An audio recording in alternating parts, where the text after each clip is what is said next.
برای توی کوچه رقصیدن، برای ترسیدن به وقت بوسیدن، برای خواهرم، خواهرت، خواهرامون، برای تغییر مغزها که پوسیدن، برای شرمندگی، برای بیپولی، برای حسرت یک زندگی معمولی، برای کودک زباله‌گرد و آرزوهاش، برای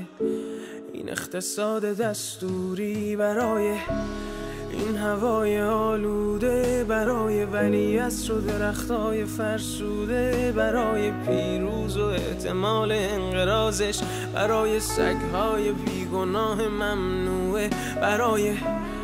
گریه های بیوقفه، برای تصویر تکرار این لحظه، برای